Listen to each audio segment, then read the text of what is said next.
خرچہ پورا کریں اور گاؤں میں ہی ان بچوں کی پڑھائی ہو۔ تو اب سوال یہ پیدا ہوتا ہے کہ ایسا عقل مند انسان جو ایسا مشورہ دے رہا ہے، اس سے اگر کوئی یہ پوچھ لے کہ کیا آپ سارے کے سارے اخراجات اپنے گھر سے چلاتے ہو؟ کیا آپ جو یہ کاروبار کر رہے ہو، آپ کا کاروبار جڑا ہوا ہے، کسی کا بمبئی سے جڑا ہوا ہے، کسی کا مال وہاں جاتا ہے، کوئی مال وہاں سے خریدتا ہے، ہنڈن بہار کارخانوں کا علاقہ ہے، یہ سب جانتے ہیں کہ ہمارا دور دراز تعلق ہے اور ہمارا مال ادھر جاتا ہے، ادھر کا خام مال یہاں آتا ہے۔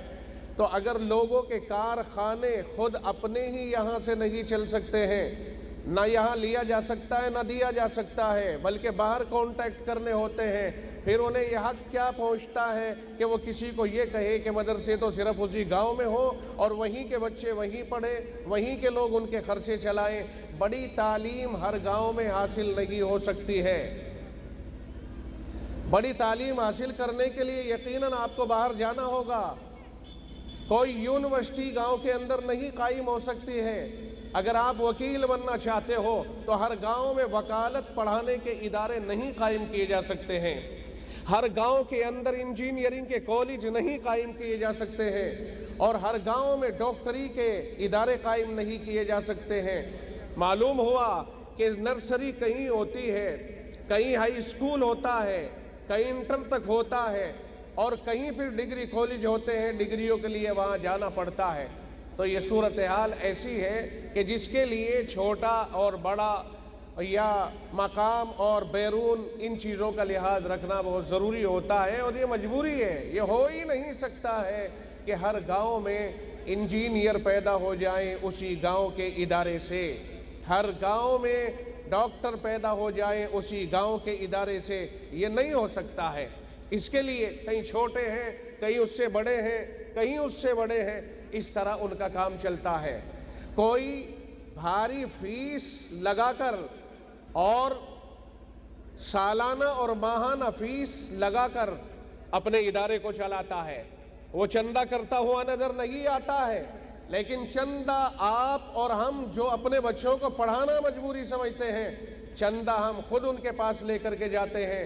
کہیں 5 لاکھ روپے فیس لے کر کے داخلہ ہوتا ہے، کہیں 10 لاکھ فیس لے کر کے داخلہ ہوتا ہے، کہیں 50 لاکھ روپے میں داخلہ ہوتا ہے، اور تعریف ہوتی ہے کہ صاحب اسکول بہت ہائی کوالٹی کا ہے کہ 50 لاکھ روپے فیس دی گئی تب جا کر کے داخلہ ہوا ہے۔ کمپٹیشن بہت زیادہ ہے، لوگ کروڑوں روپے لیے ہوئے کھڑے ہیں، لیکن نمبر نہیں آ رہا ہے۔ ان کے لیے بڑی تعریفی کلمات ہیں۔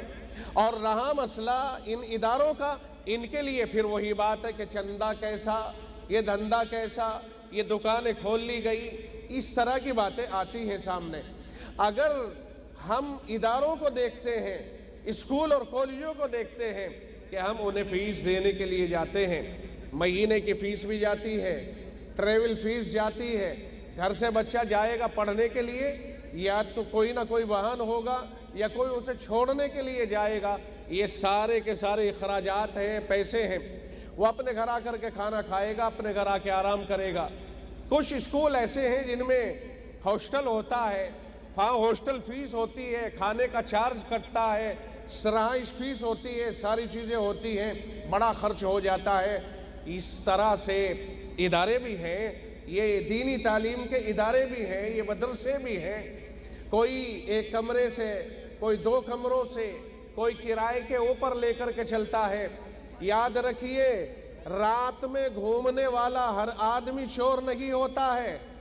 کوئی اگر یہ سمجھتا ہے کہ کرائے پر مدرسہ چلانے والے بزنس کر رہے ہیں اور وہ دینی کام نہیں کر رہے ہیں، وہ تو صرف اپنا پیٹ پال رہے ہیں کہ کرایہ دے رہے ہیں، اٹھاؤ چولہا ہے، جب چاہا ادھر رکھ لیا، جب چاہا ادھر رکھ لیا، لہذا ان کا کیا کام، ان کا کیا چندہ، انہیں کس بیس پر چندہ دیا جائے۔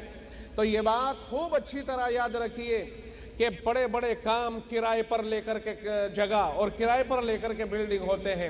ہنڈن بہار پورا کا پورا کارخانوں کا علاقہ ہے، لیکن ہر کارخانہ اپنی نجی جگہ میں نہیں ہے. بہت سے کارخانے ایسے ہیں جو کرائے کی جگہ پر چل رہے ہیں. اگر کرائے کی جگہ پر کارخانے ہنڈن وہار میں چل رہے ہیں اور انہیں کارخانہ سمجھا جا رہا ہے, ان سے کانٹیکٹ کیا جا رہا ہے, انہیں کانٹیکٹ دیا جا رہا ہے, ان کا مال لیا جا رہا ہے, تو پھر کرائے پر اگر کوئی ادارہ چلتا ہے, چھوٹا ہے یا بڑا, اسے ادارہ کہا جائے, اسے ادارہ سمجھا جائے, اس کے کام کو کام سمجھا جائے اور اس کے کام کو دیکھا جائے. یہ ضروری چیز ہے ہمارے لیے. بہت سارے لوگ ہیں جو تانے دیتے ہیں, جو مذاق اڑاتے ہیں کہ صاحب ایسا ہے اور ایسا ہے. ہم سمجھتے ہیں کہ اگر کوئی آدمی کرائے پر مکان لے کر اس میں تعلیم دے اور قرآن کریم نادرا یا حفظ کرا دے, وہ بہت کامیاب ہے اور وہ کامیابی کی راہ پر گامزن ہے. ان سب چیزوں کو نہیں دیکھنا چاہیے کہ وہ کرائے پر ہے یا نہیں ہے, اس کی اپنی نجی جگہ ہے یا نہیں ہے.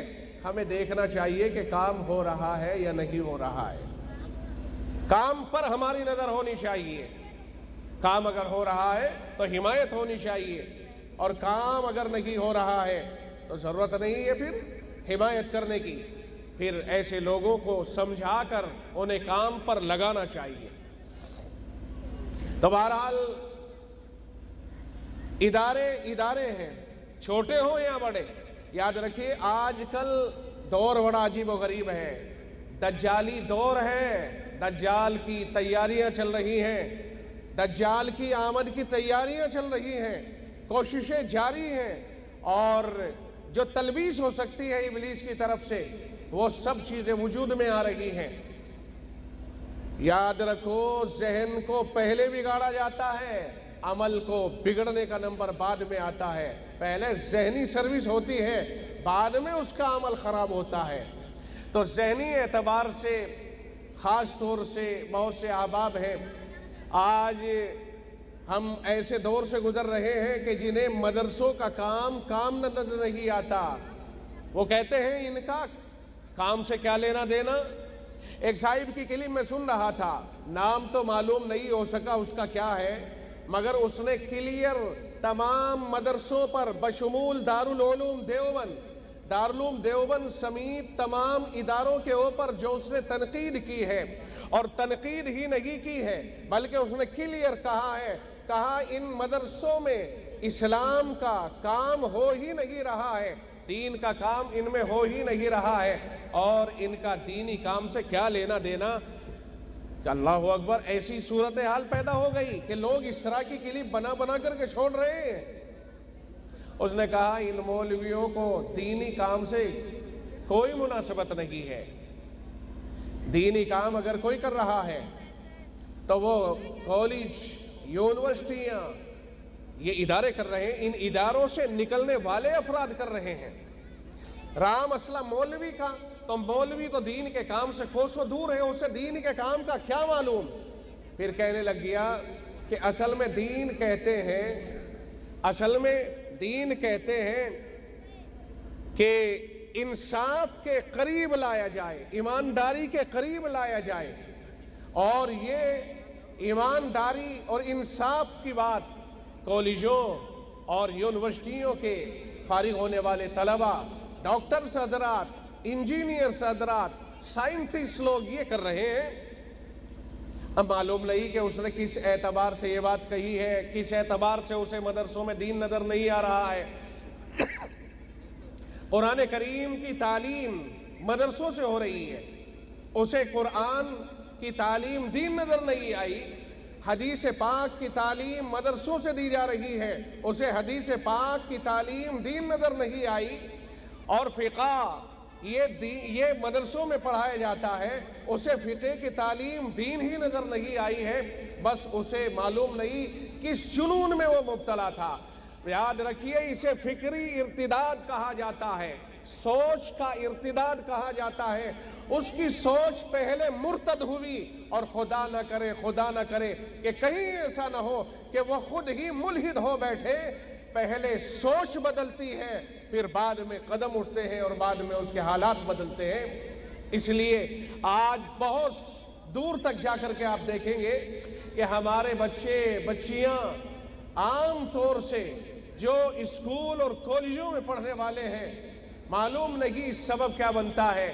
ہو سکتا ہے اختلاط سبب بنتا ہو سکتا ہے خارجی معلومات سبب بنتی ہو سکتا ہے کوئی اور چیز سبب بنتی ہو. بے شمار بچے اور بچیاں بگڑ کر دوسری طرف جا چکے ہیں اور جا رہے ہیں. تیزی سے ان کی رپورٹیں آ رہی ہے. اس سلسلے میں ہمیں وحدانیت اور اللہ کی توحید کی طرف آنا ہوگا اور یہ توحید کی مضبوط تعلیم اداروں کے اندر ملتی ہے. ہمیں انکار نہیں ہے. ہم کسی ادارے کو گمراہی کی تعلیم دینے والا نہیں کہہ رہے ہیں. ہم نہیں کہتے کہ اداروں میں یعنی اسکولوں میں کالجوں میں یونیورسٹیوں میں کوئی غلط تعلیم دی جاتی ہے. ہم نہیں کہتے ہیں. تعلیم ہے, آگے بڑھنے کے لیے دی جاتی ہے, ترقی کرنے کے لیے دی جاتی ہے. لیکن جو تعلیم ان اداروں میں ملتی ہے اس تعلیم کا مقابل کسی کو بنا کے کھڑا کرنا یہ خواہ کی واہیات ہے. اداروں کے مقابلے پر, مدرسوں کے مقابلے پر اسکول اور کالجوں کو کھڑا کرنا یہ مہا ناانصافی ہے اور یہ بے ایمانی ہے اور یہ خواہ کی ریشہ دوانی ہے. ان دینی اداروں کا اور کالجوں کا کوئی ٹکراؤ کرنے کی ضرورت محسوس نہ کرے. ٹھیک ادھر جو تعلیم دی جا رہی ہے وہ ایک دوسرے نہج کی تعلیم ہے, ادھر جو تعلیم دی جا رہی ہے وہ ایک دوسرے نہج کی تعلیم ہے. ادھر ایک روحانیت ملتی ہے اور ادھر کھانے کمانے کے ہنر سے متعلق تعلیم ملتی ہے. دنیا کے اندر ضروریات اور بھی ہیں, ان سے متعلق تعلیم ملتی ہے. ٹکراؤ کرنے کی ضرورت نہیں ہے. جہاں توحید کے مقابلے پر کوئی چیز آئے اسے ٹکراتا ہوا کہا جائے گا اور باقی چیزوں کو ٹکراؤ والی بات نہ سمجھا جائے. نہ اسکولوں کی مخالفت کی جائے, نہ مدرسوں کی مخالفت کی جائے. مدرسہ چھوٹا ہو یا بڑا وہ مدرسہ ہے, وہاں سے تعلیم حاصل کرنے والے کامیابی کی راہ پہ گامزن ہے. اور اسکول چھوٹا ہو یا بڑا وہ اسکول ہے, وہاں سے تعلیم حاصل کرنے والے بھی ایک مستقل کام انجام دے رہے ہیں. ترقیاتی امور ان سے بھی وابستہ ہیں. ٹکراؤ والی کیفیت کی کوئی ضرورت نہیں ہے. عقیدہ مضبوط رہے گا, کوئی کہیں بھی چلا جائے انشاءاللہ وہ خرابی کی طرف نہیں جائے گا, گمراہی کی طرف نہیں جائے گا. اپنے عقائد کی حفاظت کی جائے, اپنے عقائد کو محفوظ کیا جائے. اللہ پر ایمان, یہ ایمان کہ اللہ ہمارا مالک ہے, خالق ہے, کائنات کو بنانے والا ہے, کائنات اللہ ہی نے بنائی ہے اور اس نے اپنے رسول بھیجے ہیں, اپنے نبی بھیجے ہیں انسانوں کو سمجھانے کے لیے, اللہ کی طرف دعوت دینے کے لیے.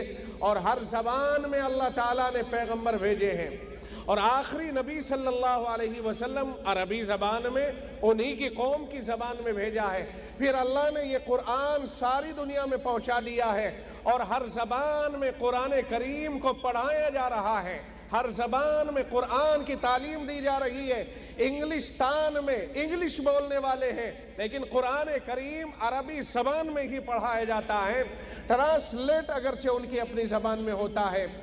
کوئی کسی بھی ملک کا رہنے والا ہو, ہر ملک میں قرآن کریم کی تعلیم دی جاتی ہے اور وہ انہی کی زبان میں سمجھایا جاتا ہے. لیکن قرآن کے الفاظ کو ساری دنیا میں عربی ہی میں پڑھا جاتا ہے.